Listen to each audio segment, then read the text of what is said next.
They're okay. I wonder who did this. Yeah. You'd have to burn a lot more ballot boxes in fucking Oregon and Washington State. Jesus okay, don't Christ. give them ideas, no, bro. I'm not telling you. Hold on, FBI. Believe me, don't worry. I'm not telling you to do that. I'm not telling you. Don't do that. Don't do that. Okay, I'm not.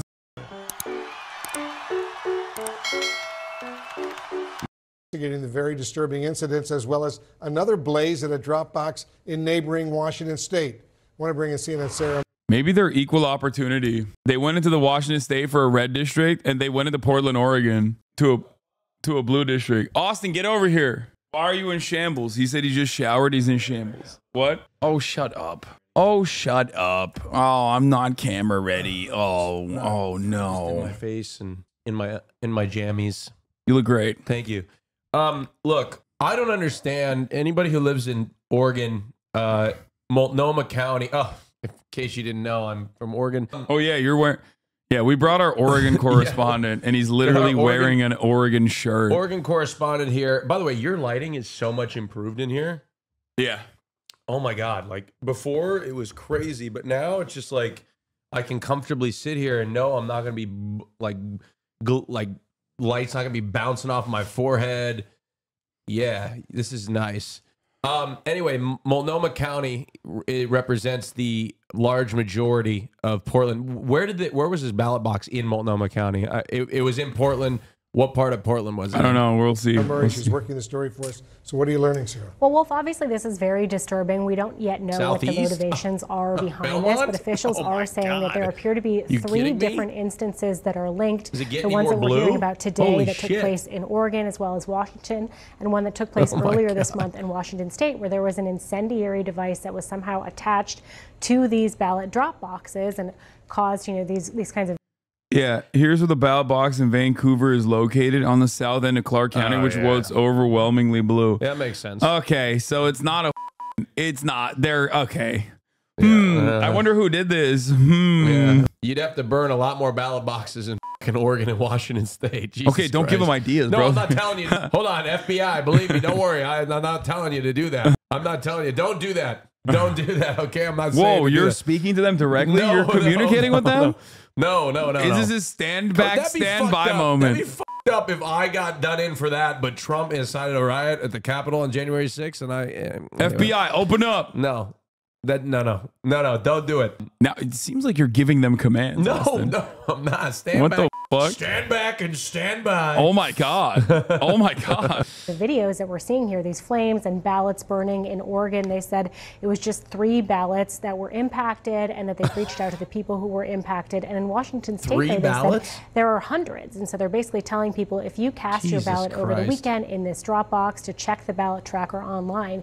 These are both states that conduct their elections predominantly by mail. And of course, in Washington, we have seen this very hotly contested congressional race. And Congresswoman Marie Gluesenkamp-Perez put out a statement. She's one of the candidates, of course, in this hotly contested race, saying, I'm requesting an overnight law enforcement presence. She's she's a Democrat, but like, she's the worst kind of fucking Democrat, but it's whatever.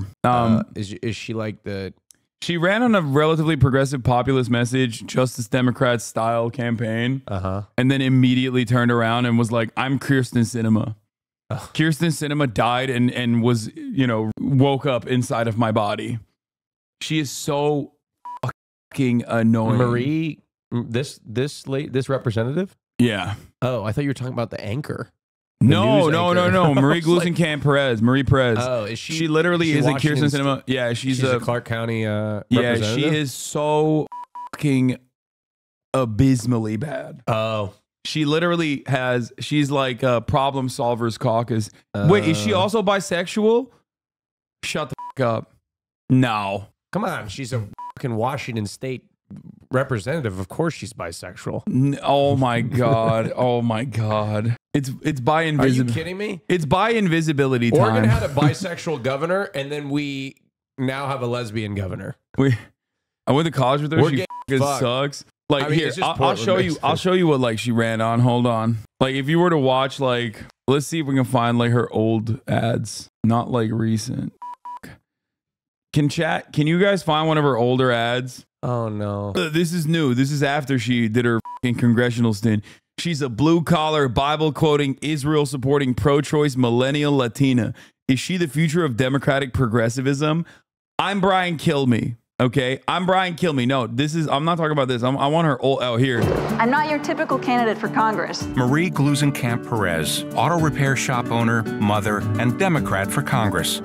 For too long, our representative has rewarded the special interests and ignored us. Marie's not taking corporate PAC money. She'll deliver American jobs, better health care, and she'll protect women's reproductive freedom. We don't need another corporate shill or extremist in Congress. I will fight for working Washingtonians just like me. I'm Marie Perez, and She even used the fucking Justice Democrats font, dude. What part of Washington State was this? Is it Clark County? I guess like Vancouver area. Yeah. Even her fucking campaign logo is literally like Justice Democrats font. That's so funny because half of her constituency like lives in Oregon, basically. Just find that Vancouver is just, like, if you live in Oregon, like Portland area, like Vancouver's so interesting to me because it's literally just Vancouver, Washington is considered the Portland metropolitan area. It's just Portland. It's Portland without state income tax, which is why anybody lives there. Like, to be honest, I think that's why people live in Vancouver, Washington, is because there's no state income tax. Like, it's probably 100% of the reason people live there is for the state income. Because why wouldn't you? And then they live in Vancouver. So get this, Hasan. You could live in Vancouver, right? Not pay state income tax, and then cross the bridge and shop in Oregon and not pay sales tax. Okay, here's best of both worlds. Here's what she did.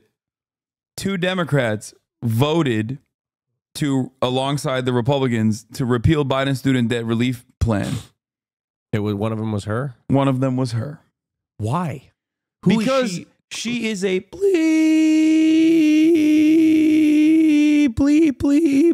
I can't even I hate her. She is a charlatan, dog shit. But what constituency is she even representing? That doesn't even look like it represents her constituency. I'm redacting most of my criticisms of her because I don't want to go overboard. But I hate her so much. But still better than a Republican, I guess. Oh, her pockets. I see. Yeah, she's no longer running. She got 100K. Yeah, she got 100K PPP loan. She got $100,000 PPP loan for a small business, and then turned around and voted against student loan debt relief. Did they know they weren't going to have to pay those back? Well, yeah, of course. Oh, really? Yeah, but it's Washington, so like the people that she ends up running against are usually like Klansmen. So there's not really, what am I supposed to say in that situation? You know what I mean? She's like, okay, you have like, you have the reincarnation of Kirsten Sinema, who is going to literally spear dick every progressive policy, join the problem solvers caucus, and just like create more issues for the Democrats. But also the opponent is just a Klansman. Like literally, that's like literally Oregon politics. He's like running. What? Oh, she just drank water. Oh, okay. Here, you want a napkin? Oh shit! Place. Kaya, place. I'm so sorry. Oh, It's gonna be fine. It's just a little slobber. That's okay. Oh, I just got all clean. It's okay, Kaya. It's okay. I'll be fine. Kaya, I love you, but it's okay. I'm not a hater. It's Washington. My only pair of sweatpants. It's Washington. You have like every now and then you have a good politician, okay, if the Democratic Party doesn't like undermine their chances. But beyond that, it's always going to be like regular fucking Democrat that's annoying, neoliberal, working to undermine the Democratic Party's very own agenda versus a guy who wears like a Klan's robe at a rally and is like, oops, well, it could have been any kind of robe, really, that also like secretly wants to, I don't know, separate Washington from the rest of the country or something. It's like a Washington cessationist. Wait, did Washington try to do the secede? There's a part of Oregon that wants to secede to Idaho. That's what I'm saying. Those guys in the PNW is riddled with these fucking weirdos. Okay. Okay. It's not as common. Well, actually, I digress. It actually is very common. If you drive outside of like the Portland like city limits, within about 20 minutes, you'll start seeing big pickup trucks and American flags and MAGA adjacent people. It starts to get very conservative. In the rural areas of Oregon, like if you drive south on Interstate 5, you'll hit a town. I don't know if anybody here. I may get somebody from this town. There's a town called Canby, Oregon. You get into those towns, even Gresham. If you go east to Gresham and Troutdale, it gets more conservative. If you go to like in Clackamas County, Oregon City, even Salem gets decently conservative. It gets conservative as you drive south, and then you hit Eugene, and it gets like really blue for a second. Are you reading what's in front of the screen? GOP candidate asks residents to mail him their pee. What? If you're in Cave Junction, Oregon, this congressional candidate would like to hear from. If you're in Cave Junction, Oregon, this congressional candidate would like to hear from you. Wait, my name is Art Robinson. Read one of the mailers he sent to 500,000 Oregon residents in March. I'm a scientist who has lived and worked in Josephine County for 34 years. My colleagues and I are developing improved methods for the measurement of human health. Please consider giving us a sample of your urine. Robinson is a scientist, and that's part of the problem. problem. The Caltech-educated chemist has run a research nonprofit out of a family compound in the mountain town of Cave Junction, near the California border. In a monthly newsletter called Access to Energy, Robinson has used his academic credentials to float theories on everything from AIDS to public schooling to climate change, which he believes is a myth. In perhaps his most famous missive, Robinson once proposed using airplanes to disperse radioactive waste on Oregon homes in the hopes of building up resistance to degenerative illnesses. I mean, this all tracks because Republican scientists, it doesn't make a lot of sense. It's like an oxymoron. It's like gay Republican. All we need to do with nuclear waste is dilute it to a low radiation level and sprinkle it over the ocean or even over America after hormesis is better understood and verified with respect to more diseases, Robinson wrote in 1997. I want you guys to know that this is not representative of me as an Oregonian, okay?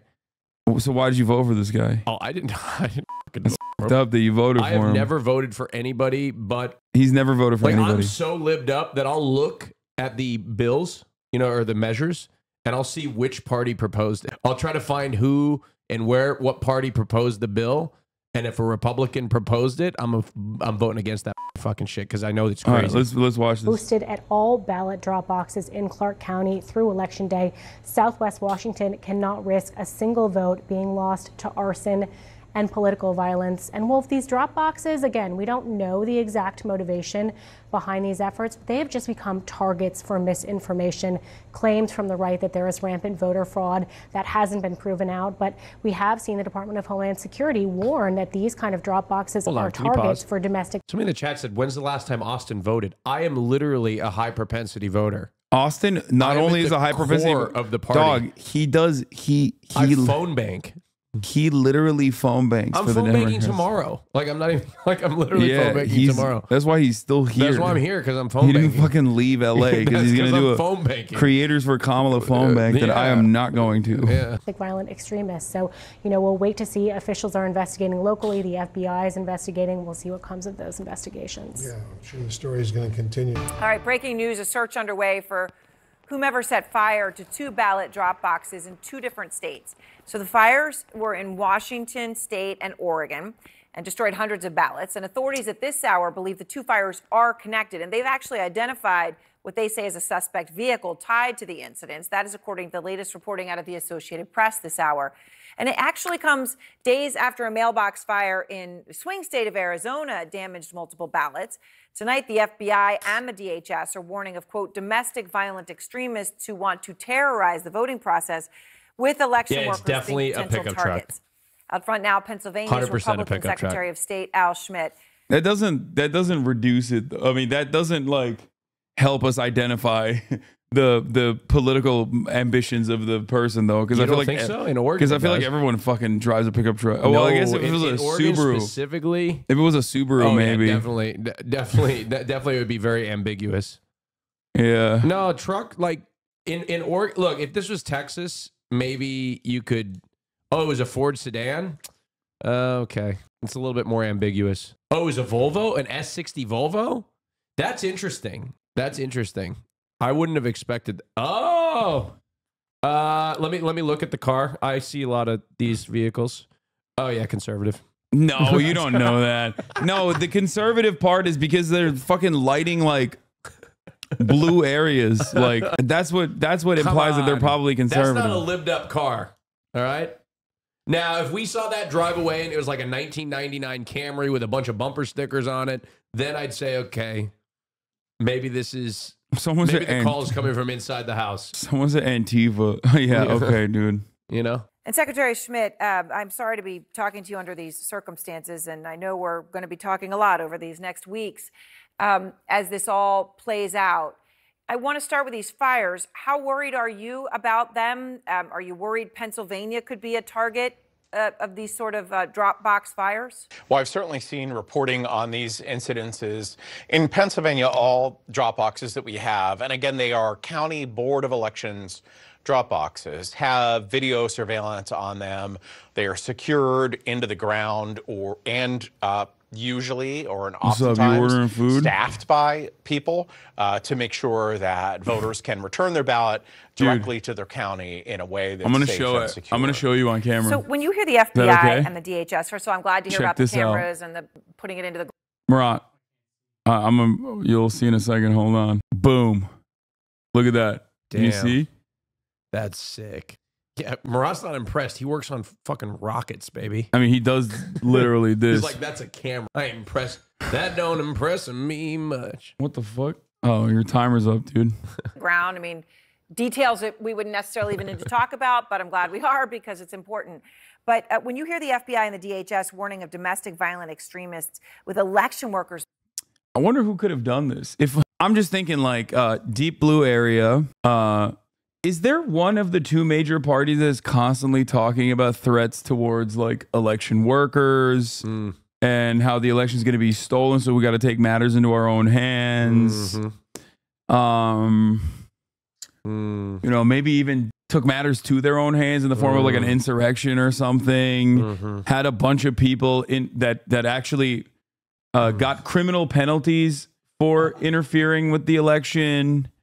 Last time around, I really, must be Jill Steinvoter. Who could have done this? I don't know. Wait, is there a seared? Can I get a seared salmon too? Just one order. That's a. Why are you asking him anything right now? He's gonna. Oh my god. Thank you. He's gonna complain if it's not up to his standards. No, too. He's gonna be like, ugh, I don't like it. If somebody buys me something, I don't like it. No, if somebody buys me food, which is Hasan. Right now, I will never complain unless it's Hasan, and then maybe I'll complain a little bit. Yeah, I guess it's probably the heated rhetoric that we hear from the Democratic Party. Nigiri. It must be them that's responsible for this. I just can't seem to think. I could never think that this would be a Republican doing such things. No, I would never. It doesn't make any sense. Yeah, no, it does not track. So I imagine if you got people who have voted for Trump have a 2 for 2. Yeah, people who have either registered for the Republican Party or directly voted for Trump have a 2 for 2 rating on failed Trump assassination attempts. Yeah. I feel like they have captured that space so hard that they're just fucking doing it to themselves at this point. If you got inside this person's head, let's just say they are a Trump supporter, when we don't know that yet, right? Let's wait till all the facts come out. I'm just saying, I would never say it's a Trump supporter. No, it could be. No, you never. Don't think it could? No, never. Okay. Well, let's just say theoretically, if it was, what are they thinking? It must be like, oh, they're doing voter fraud, so we might as well do it too. That's literally what prominent cases of voter fraud that were targeted in the aftermath of the 2016 election said. Yeah. One of the ladies voted under the name of her dead husband as well as herself, and she was caught. And she literally said, it's because Trump told me undocumented immigrants are voting. So these people go online, read some sort of like fake news article about voter fraud and how they're voting with like dead people, and then they literally go do the voter fraud. Yes. The answer when is... it's not actually happening, but they actually make it themselves. The answer to your question is yes. That is awesome. And I agree with them. Yeah. I agree. The only way to combat potential Mexican voter fraud is if you, Barbara, you, Deborah, Go out and take matters into your own hands by doing voter fraud yourself. Okay, by the way, what are the Republicans saying about like no like identification? Like I had to provide my driver's license number when I voted. Yeah, well, some states you don't have to. Oh, really? But it doesn't matter. It doesn't matter that I have a driver's license? What? That's not. What are you talking about? Marasi, you just doxed yourself. Yeah, because I have a driver's license. Yeah, owned. Being potential targets. No, guys, What come are on. you Are you even able kidding to me? do to I don't support voter ID. Are you fucking kidding me? Austin wants voter ID. No, he I told don't. me They're restrictive. a little bird told me that you used some of the rhetoric that you heard from me earlier about shy Kamala Harris voters in the morning conversation that you had with. Oh yeah, with Mike. With Mike. That's a me. That's not your rhetoric. That's my rhetoric. I came up with that on my own. I swear to God. That's something that I have thought for a long time, but maybe you had the confidence to say. But no, look, there's no such thing. Look, I'm going to say it. Oh my God. There's no such thing anymore as a shy Trump voter. They are the Stop. most proud. Stop. No. You're repeating things I taught. They What are the fuck? They are the most proud, like. I'm done doing political commentary. Freaks. I'm just gonna call Austin up on the phone. In fact, and have conversations with him so he can just say it. Part of the fact of being like being a Trump supporter is like what they value is telling you that they're a Trump supporter and like I don't give a fuck what you Austin, think. this is verbatim the conversation that we had. Maybe I got it from you. It's one of those things that it happened and I don't know where I got it from. Maybe I got it from you. We had a phone conversation. I was thinking about this before. I brought it up and you're like, yes, and then you went on a tangent. No, that's not. No. No, I was in the shower too. Yeah. Like I know exactly what I was doing at the time. By the way, because I was thinking like, should I tell Austin that I'm in the shower while we're having this conversation? Is another thought that went through my mind while we were having that combo. I do have some data. I think this is a good opportunity to share it about the election. There have been poll after poll after poll that have indicated that amongst those that have already voted in states, Kamala Harris is winning, and even Florida. Now let me pause. Florida is not going to go blue. No question about it, right? But what it does tell you is that it's an early indicator that she's winning independents by a large margin, specifically in the early vote. Now, we'll have to see what happens on election day, but if you look at a state like North Carolina, it's pretty much split. 1/3 Republican, 1/3 Democrat, 1/3 independent. So based on and somebody said you trust polls too much. First of all, I don't trust polls too much, but polls specifically that are polling people that have already voted tend to be pretty reliable polls. And I say that because I read it somewhere. Those tend to be a little bit more reliable. North Carolina is absolutely not lost. Absolutely not lost. But there are indicators that she's winning among independents. And a lot of young people specifically. Oh, and I also heard today, this is what I am not sure of, okay? I am not sure of this, but I did hear that in Nevada, they are seeing indications that like lower propensity voters, people that haven't voted before, Democrats are doing pretty well in that category and better than Republicans in Nevada at this moment. The tide is obviously they got out to a good start, but the momentum that Republicans have is starting to come down a little bit. But yeah. Anyway, that's some data that I found out. But who knows what's going to happen on election day? But if she's doing well with independents in North Carolina, I think Republicans have a. All right, stop poll watching. Let's get back to the story. For so many of whom, of course, are volunteers coming out to help their community. And the most important people on election day, it's not the Secretary of State, it's not even a county commissioner, it's those friends and neighbors who volunteer essentially for a 14-hour day in Pennsylvania to make sure that when you show up to vote, you can make your voice heard at your local polling place. The Shapiro administration last year set up an election threat task force so that we have clear lines of communication with federal, state, and local partners in law enforcement and election administration to make sure that if any of this ugliness returns that we saw in 2020, everyone knows what everyone else's role is, and we can make sure that if there's any threats targeting our voters or our poll workers or our polling places or our county election staff, that we'll be prepared. So, Secretary, in Pennsylvania, in Lancaster County, officials there say they stopped suspected fraud in as many as 2,500 voter registration forms. With some of these margins of victory in many states last time, I mean, this could be everything. Those applications had showed inaccurate addresses, mismatched signatures, several forms with the same handwriting. And they say this was what they call a large-scale canvassing operation. That's what was responsible. What more can you tell me about that? Well, I'm eager to hear the full report from the county. They reached out to us right away. We provided guidance to them for how to handle this sort of situation. It was that they received a significant number of registrations as a group, and some number of them they believe to not be legitimate. So at the end of that investigation, we'll hear from them the degree to which they have found evidence of voter registration fraud. I just want to be clear, voter registration fraud is separate from voter fraud. And while the two can intersect, when you apply to register to vote in Pennsylvania, you're providing a driver's license number or you're providing a social security number. So when someone files a fraudulent voter registration application and it's not legit, it's easy to identify and flag. All right. So then do you feel that you know the full extent of this? Is it in other counties? I mean, do you feel like you have a sense of how big it is? It's really at the county level, and I'm confident that the county will report out to the Pennsylvania Department of State and everyone else the extent to which they have found evidence of this at all. All right. So I want to ask you about Elon Musk. You know, he's being sued now by the district attorney in Philadelphia over that $1 million a day giveaway that he's giving to registered voters in swing states like yours. They say that it's an unlawful lottery. They want it shut down. Do you think Elon Musk has broken the law, Secretary? Well, I can certainly see why it would be concerning. The Pennsylvania Department of State is not a law enforcement agency. So I would really leave that up to our partners in law enforcement to make a determination about whether that's lawful or not.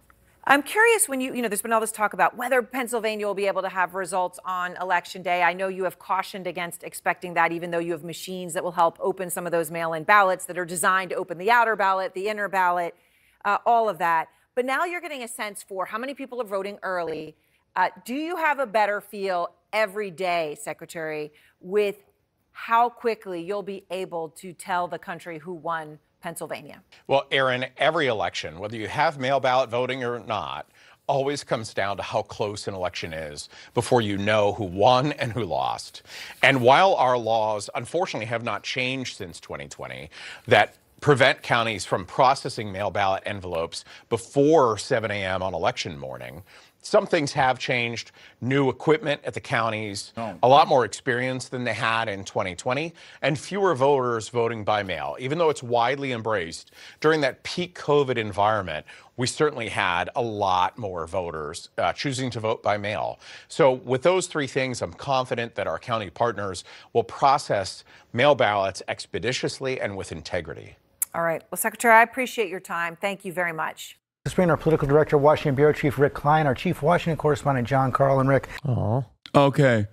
Now we're going to look at Poll watch? No, dude. What the fuck? We've done enough poll watch.